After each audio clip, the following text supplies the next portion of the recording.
Hey my dear friends, Sam Haymart with Test Driven TV. Today we're test driving the all-new 2022 Honda Civic Touring.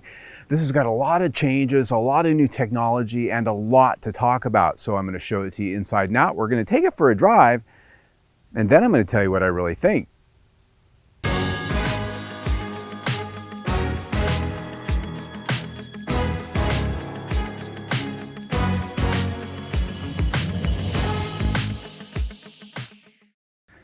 For 2022, the Honda Civic is a car that's been completely redesigned from the ground up, mechanically, architecturally, interior, exterior, as well as in the features. It got larger. It has a 1.4-inch longer wheelbase and a 2-inch overall length increase. And when you look at the styling overall, the simple way to put it is that this car has matured just a little bit. The last generation Civic was a lot more daring in its styling. Here we've become a little bit more business-like, a little bit more upright, and honestly this looks a lot like a scaled down Accord. Looking at the front, this has a new grille, a new lower fascia, new headlights. All the lighting on this one, especially being the Touring, is full LED. That is the headlights, the daytime running lights, and the fog lights. They look very good with their daytime signature, and they work exceptionally well at night. Coming around the corner, this has 18-inch wheels with some nice 235 section rubber. As you look at the side profile, one thing you notice on this is that the front end is more prominent, almost like a rear wheel drive stance, and that's because they've moved the windshield 2 inches further back.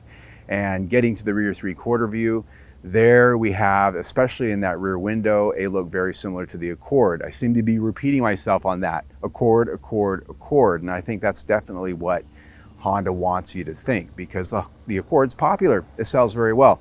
So taillights on this, LED of course. And one of the things I like is it's got sort of a ducktail spoiler built right into that deck lid. If you get the HPD package on this, you can get an additional spoiler and some ground effects to make this thing look even sportier. That lower fascia down in the rear bumper, very simple. They didn't add anything fake like exhaust tips like some of the other brands do out there. They've really kept it simple and businesslike. You can't go wrong there. If the exterior of the 2022 Honda Civic is evolutionary, then this interior is revolutionary. They have created a design here that really pops, and it's completely different than the previous generation Civic. And just looking at it, you can tell they've really elevated the game in architectural design here. This has sort of this feel of a 1970s Grand Tourer. This dash design has a horizontal layout with a wide honeycomb screen, and behind that are hidden vents, and you can use these little directional knobs, and just looking at them you can tell which direction they're actually aimed. They look great and they work great. I just love the way this looks. The rest of this interior, very businesslike, like the exterior.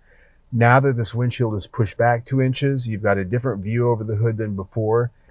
The switchgear and the materials in here are of a very high quality, as I expect from Honda.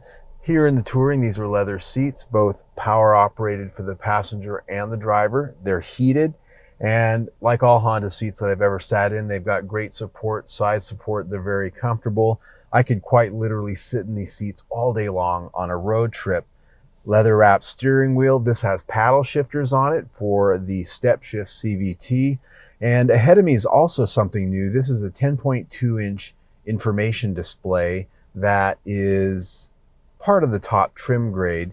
Lower trim grades don't all have this, but it allows you to customize and get different information sets that you like. And over here in the center, we've got the infotainment screen. Below it, climate controls.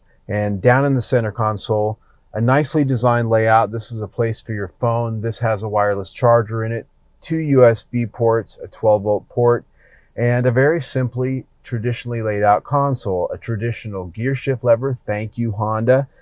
2 cup holders off to the side, so it doesn't matter what size cups you put there. And down here in the center is the switch for the auto start-stop system and the drive mode selector, which that eliminates the eco button. You can now select that there, and down below that, the automatic parking brake. Storage in the center console is pretty generous. I'd say that's about 1.5 Kleenex boxes, and it's very easy to get to. And the way this is designed, very comfortable. I've got 2 padded armrests that are on the same level. The back seat of the Civic is a very roomy place, as you can see. These seats are set for my height, about 5'8", with my sneakers on. And I've got several inches of legroom here. I could have a 6'2" or 3" guy sitting up front with the seat pushed back a lot more, and I'd be doing pretty good. This seat's comfortable too. It's got good side support. Now it is sitting pretty low because we are in a sedan. My knees are perched up just a little bit, but it doesn't feel uncomfortable. And that's partially because this seat is supportive and it does have a little bit of softness to it.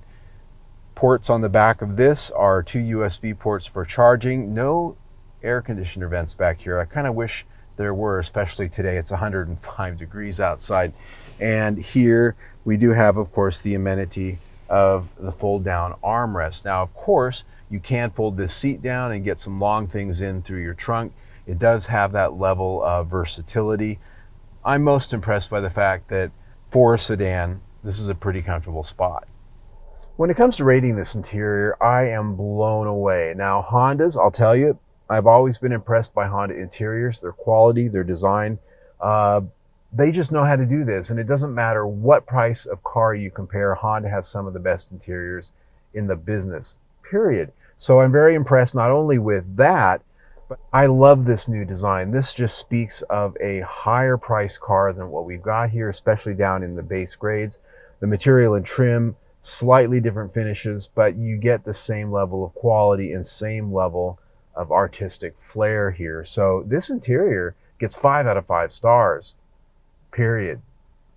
The infotainment system we have here is the top of the line here, a 9-inch touchscreen, and it has a volume knob and some hard controls on the side.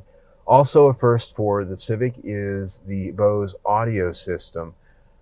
Controls also on the steering wheel for volume and tuning and a few other small things, but for the most part, you are using the menu on the touchscreen.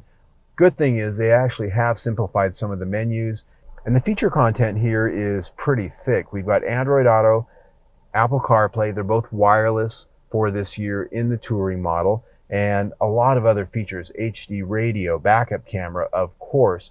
There is native navigation here, although if you've got Android Auto or CarPlay, you don't necessarily need to have that, but they do have that if you don't connect with your phone.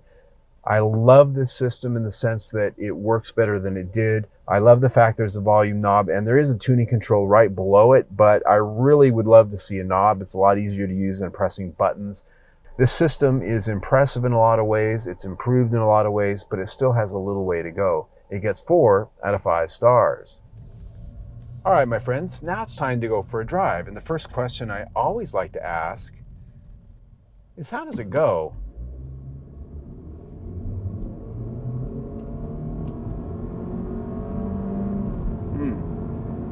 And 60. All right. So the first thing I noticed there is that this thing was a little bit slow off the line, a little bit of, well, delay, let's say.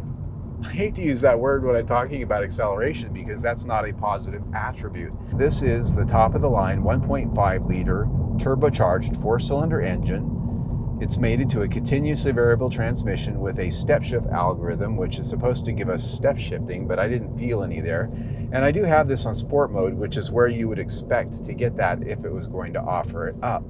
As I come to a stop here, one other feature this does have is auto start stop, which not my favorite feature in the world, especially in the summer when the air conditioner tends to go a little bit stale when that engine stops.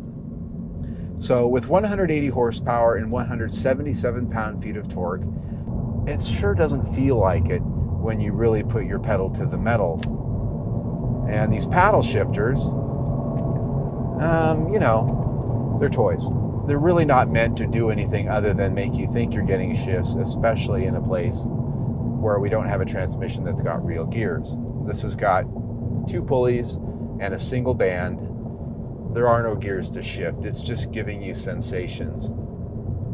And it only does it when it wants to. Around town, this is a car that generally works good from stoplight to stoplight. Out on the freeway, it's very quiet, very refined, but if you try to drive this in a sporting manner, you might want to wait for the SI or the sport models that can offer you some other forms of powertrain or powertrain tuning. When it comes to efficiency, this is rated at 31 city, 38 highway, and 34 MPG combined. In my week with it though, I only got 29 MPG, and that is about 50-50 city and highway. So not quite up to snuff there. So when it comes to rating this powertrain, as much as I want to like it for its refinement and drivability, it does disappoint in the areas of performance and in the areas of efficiency. This powertrain gets 4 out of 5 stars. When it comes to ride, drive, and handling, they've made quite a few improvements to the Honda Civic this year. Yes, it's larger, 1.4-inch longer wheelbase, and it's a 2-inch longer car. It weighs 100 pounds more, and they've made a lot of improvements to the suspension. Larger bushings front and rear. The chassis is a lot stiffer, so that gives a more solid feel to the car. And the front suspension has a cast aluminum subframe, which also adds a sense of stiffness, and some other refinements they've done to the suspension also improve steering feel. So this is a Civic that, out of all the Civics that I've ever driven, does feel the most solid, and it does have a very precise chassis. Of course, almost every Civic I've ever driven has those attributes, so it's only more of what's made Civic good in the past. Now, I will tell you, it does have a pretty quiet ride, though it does have a staccato feel, which is to say it is on the firm side, and that is something that's always given Civic that sporty handling that we've come to love.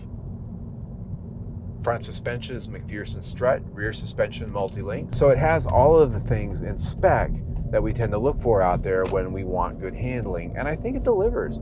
This is a car that is fun to drive around town, it's fun to throw into a corner, yet it's got a comfortable ride when you're out at speed on the highway and in the back roads. I'm very impressed with this chassis, very impressed. 5 out of 5 stars.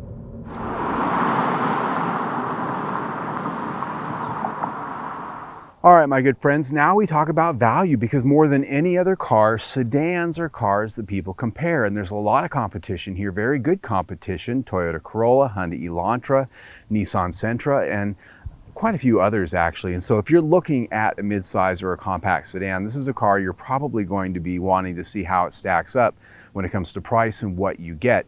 And I have to tell you, I'm pretty impressed with the fact that at the fully loaded Touring here, Honda has included quite a few features in that price of just under $30,000. In fact, it's got more for that money than some of the cars that you might also look at. Surprisingly enough, Toyota Corolla, for instance, doesn't even offer leather, and there are other cars out there that don't offer some of the features that we have here. So I think they've done well when we look at the price, when we look at the options pricing, which in this case doesn't really apply because, well, it comes one way, right? You order it with this trim grade and that's what you get. There are dealer accessories though, and I think those are well priced. Warranty coverage really here is the only thing that doesn't quite stack up to some of the competitors. Hyundai and Kia both way overshoot what Honda offers for the warranty, so I put value at 4.5 stars. When you put that in though, with everything we've already talked about, we still score quite high at 4.5 stars out of 5 for the total review. Very good. I'm very impressed with this car. This is a very well done evolution of the previous generation, which itself was a very good car. So there you go. If you liked the video you just saw, please see my latest one right there, or better yet, subscribe to my YouTube channel right down there. Either way, stay tuned.